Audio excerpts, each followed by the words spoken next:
जैसा कि आप सब जानते हैं कि इंडिया के वॉरेन बफेट और बिग बुल जैसे नामों से मशहूर स्टॉक इन्वेस्टर राकेश झुनझुनवाला जी अब हमारे बीच नहीं रहे।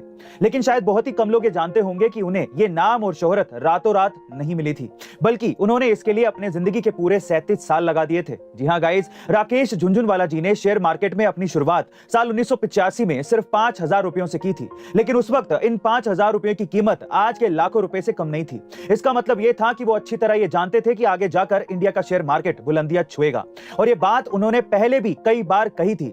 वहीं पीएम नरेंद्र मोदी के साथ हुई एक बैठक में भी उन्होंने कहा था कि इंडिया का टाइम आ चुका है, और शायद यही वजह थी कि उन्होंने सिर्फ शेयर मार्केट से ही 40,000 करोड़ रुपए से भी ज्यादा की संपत्ति बना ली थी। गाइस, आज भले ही राकेश झुनझुनवाला जी हमारे बीच नहीं रहे, लेकिन वो असल में इंडिया के बिग बुल थे। Thank you sir for teaching us real lessons of share market. Rest in peace.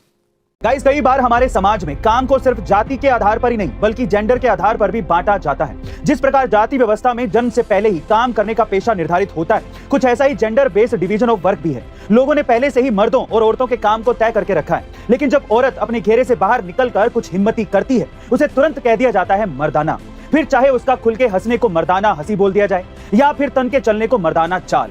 इसका सबसे सटीक उदाहरण है सुभद्रा कुमारी चौहान द्वारा लिखी गई कविता की ये पंक्तियां।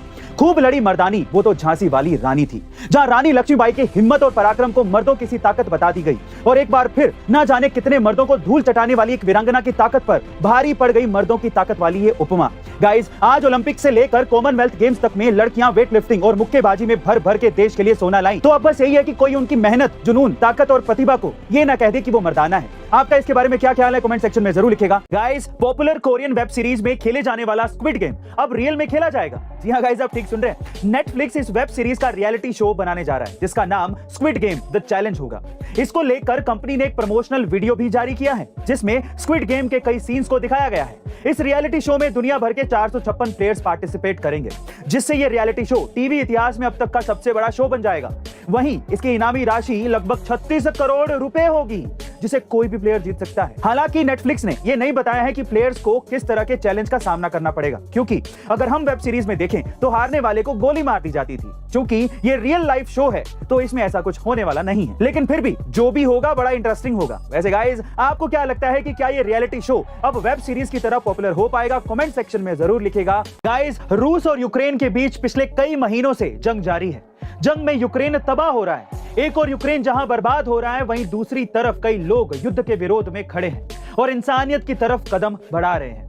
अमेरिका समेत कई देशों ने यूक्रेन की तरफ मदद का हाथ बढ़ाया है। इस बीच रूस के एक पत्रकार ने यूक्रेन की मदद कर एक मिसाल पेश की है। जी हाँ गाइस, रूसी पत्रकार दिमित्री मुरातोव ने शांति के लिए मिले अपने नोबेल पुरस्कार को सोमवार रात नीलाम कर दिया, जिसमें उन्हें $5 लाख मिले। मुरातोव नीलामी से मिलने वाले पैसे यूक्रेन में युद्ध से विस्थापित हुए बच्चों की मदद के लिए सीधे यूनिसेफ को देंगे। यहां तक कि नीलामी प्रक्रिया का संचालन करने वाली हेरिटेज ऑक्शंस भी मिलने वाली धनराशि में से कोई भी हिस्सा नहीं ले रही है। सही कहते हैं लोग कि इंसानियत तब तक बरकरार रहेगी जब तक अच्छे लोग रहेंगे। आपका इसके बारे में क्या ख्याल है, कमेंट सेक्शन में जरूर लिखेगा, और एक अच्छे कमेंट को हम लोग पिन करेंगे। तो इंतजार किस बात का, कमेंट करिए ना।